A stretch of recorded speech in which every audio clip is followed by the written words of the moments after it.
Alors c'est la fibromyalgie. Exactement, il y a des nouvelles recommandations. Vous savez ce que c'est la fibromyalgie?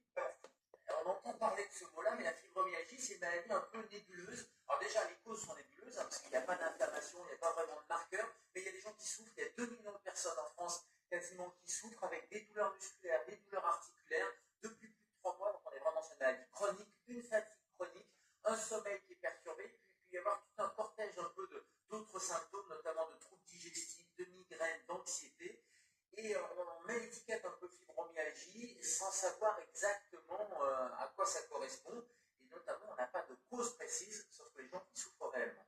Alors, là où il y a une bonne nouvelle, et c'est pour ça que vous nous en parlez, c'est qu'il y a de nouvelles recommandations qui permettent de mieux prendre en charge cette maladie. Et l'actualité, la Haute Autorité de Santé, qui est un peu nos recommandations à nous, médecins, vient de sortir justement de nouvelles recommandations stratégiques à la fois sur le diagnostic et sur le traitement. Et sur le diagnostic, c'est déjà de poser le diagnostic. Alors, c'est le médecin traitant, évidemment, qui est, quand on a un médecin traitant, le médecin généraliste, qui est un peu au cœur de la prise en charge. C'est des patients ou des patientes, parce que c'est beaucoup de femmes, la fibromyalgie, qui souvent se retrouvent avec l'étiquette, c'est dans votre tête. Ah ben non, mais les douleurs, regardez, les examens sont normaux, donc vous n'avez rien. Là, il y a une stratégie diagnostique extrêmement précise.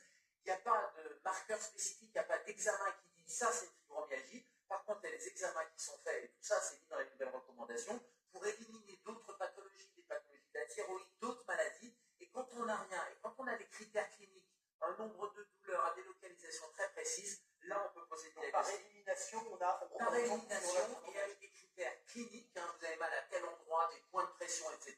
Là, on peut poser le diagnostic. Et puis, autre chose importante, c'est le traitement. Et le traitement, il est global. Le traitement, il est essentiellement sur du non médicamenteux. On oublie quasiment les médicaments. On prône l'activité physique, des thérapies cognitives et comportementales, de la balnéothérapie, même des cures thermales. C'est souvent décrié, les cures thermales. Et pourtant, c'est dit dans les recommandations. Et ça me semble important. Mais parallèlement à cette thérapie, est-ce qu'il existe des médicaments? Il y a quelques médicaments, mais c'est surtout sur les crises ou sur des choses ponctuelles. Et c'est surtout des alertes aussi sur attention à la dépendance, les opioïdes, les médicaments qu'on a tendance à prendre un peu comme ça, ou les corticoïdes. C'est inefficace. Les opioïdes, il y a un risque de dépendance, donc on serait plus délétère que bénéfique. Puis il y a d'autres techniques, il y a les centres de la douleur, et ça aussi, les patientes qui en souffrent, n'hésitez pas à aller voir un centre de la douleur. Il y a des techniques un peu de stimulation, les TENS, on vous met des patchs et ça va stimuler. Et ce qui est important, les 3 conseils, l'activité physique, c'est vraiment important. On évite et on fuit les traitements miracles et on consulte un centre antidouleur, justement pour toutes ces techniques qui sont non médicamenteuses et qui peuvent vraiment soulager. Puis il y a les associations de malades, et ça c'est important parce qu'ils sont là et elles sont là en soutien, notamment de fibromyalgie.